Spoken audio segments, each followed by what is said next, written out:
If you're subscribed to our channel, then you already know that we've done a lot of videos on 30A recently. If you're not subscribed, then maybe you want to go back and look at them.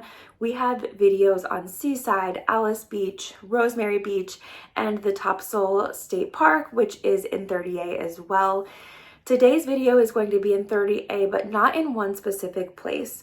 30A is a huge area. As you know, it's kind of this big area in between Destin and Panama City Beach, Florida, of all these cute little seaside towns, and each town is a little bit different and unique and has their own kind of style. A lot of those towns are so small that there's things to do, but maybe doesn't constitute like a whole video on the town.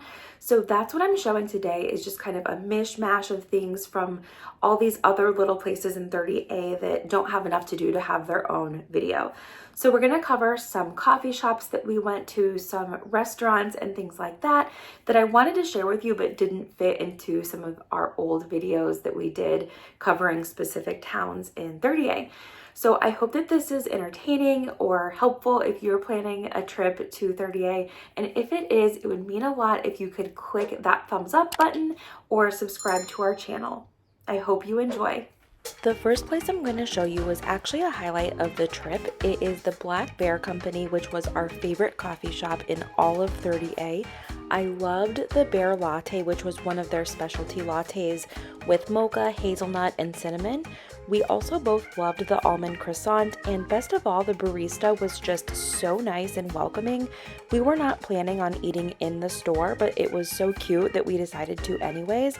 And since we weren't planning on staying there, we did not have toys with us for the baby, but she gave us these cups for him to play with, and he played with them the whole week we were in 30A.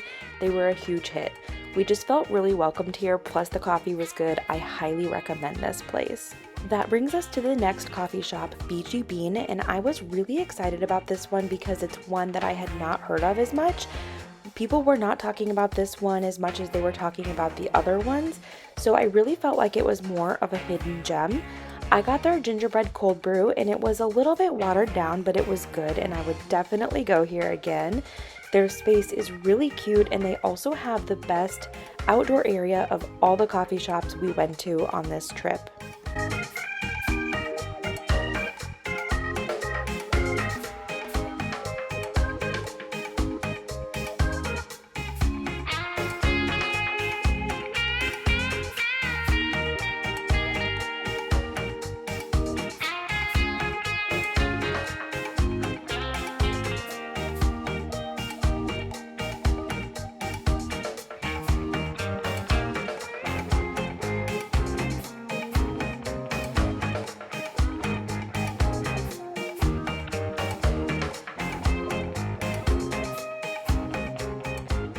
The next one is short and sweet. It's Rise and Grind in Santa Rosa Beach. It was good, but I don't even remember anymore what I got. It is across the street from the public beach access, which is nice, and then there's also plenty of outdoor seating if you happen to be there when the weather is nice and can enjoy that outdoor weather with your coffee.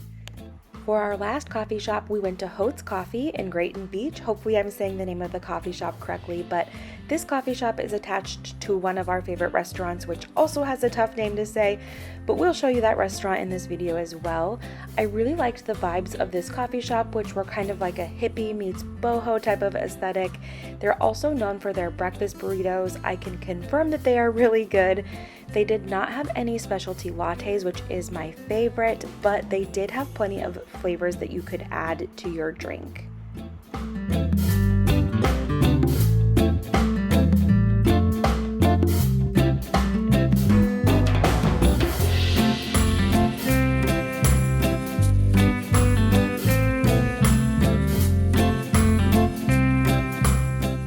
We're gonna jump into restaurants now. Our first night in 30A, we knew we would want to get takeout. So we ended up getting Grace Pizza and Shakes, which was perfect. It was exactly what we were looking for. It's close to our Airbnb, right next to the Black Bear Company, or at least in that same area. We got pizza, and then I got this shake that came with a slice of cake. Obviously, in the restaurant, it's much more Instagram worthy, but it was delicious, and I actually ate it throughout the whole week. It lasted me literally the whole time we were in 30A. Next, we have the Old Florida Fish House, which was the restaurant I was most excited to try in 30A, but we were pretty disappointed. Their location and views are stunning, which you cannot argue, and their decorations were great as well. We were there the week after Christmas, like in between Christmas and New Year's, so we were really in love with how much they decorated. It was gorgeous, so you can't argue that. But the service just wasn't very good, and we also didn't feel like there was very much on the menu. Now, we did go for lunch, and they have a much larger menu for dinner, and their dinner menu looks incredible, so we would love to go back at dinner. Not only do they have more options then, but they also turn on all those outdoor string lights when it starts getting dark, so the vibe is even more incredible at nighttime. They were also prepping for a big New Year's Eve party when we were there, which seems like it was going to be really cool. It was sold out, so we were disappointed, but I think that that's just kind of when we were there. We would definitely go back and just definitely make sure that we were there for dinner instead of for lunch. Now we have our favorite restaurant. It was called Chiringo, if I'm saying that correctly. This is a Spanish style restaurant, and we were able to snag a seat on the second floor with water views. Our food here was incredible. The beer went down smooth and the service was great. It was just awesome.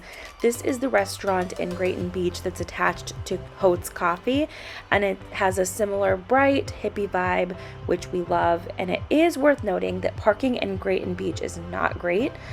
So if you want to go to Grayton Beach and can't find parking, there is a large parking lot on CR 283 across from Hurricane Oyster Bar, where you can park and hop on a shuttle that will take you down. The shuttle is really consistent. It comes every 15 minutes or so. So that's a great way to get to this restaurant and some of the other locations in Grayton Beach.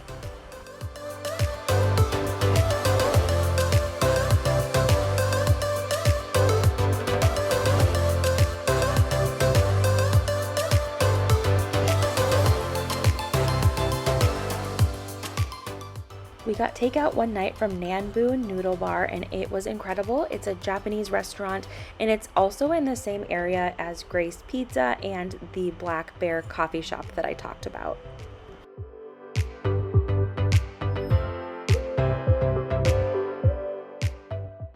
We have this cute little area of Seacrest. So here you'll find Peddler's Pavilion, which is a really good spot to rent bikes. You can see that there are tons and tons of bikes available. They're not going to run out. You're going to be able to rent a bike easily here. They also have a bunch of locally owned small shops in this area, but then on top of that, they were having a farmer's market when we were there, which is always fun to browse.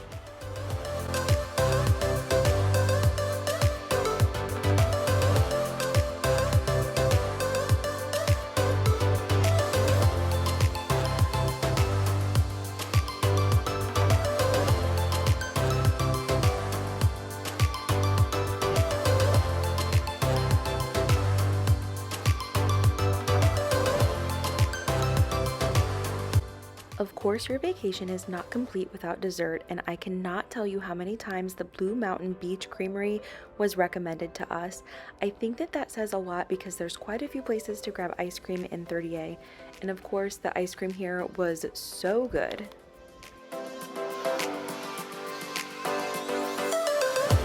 We tried to get to as much as we could in 30A when we were there.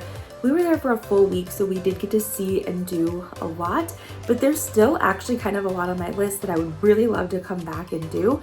So if you know of something that we missed that we absolutely need to check out, let us know in the comments and we'll try to get there.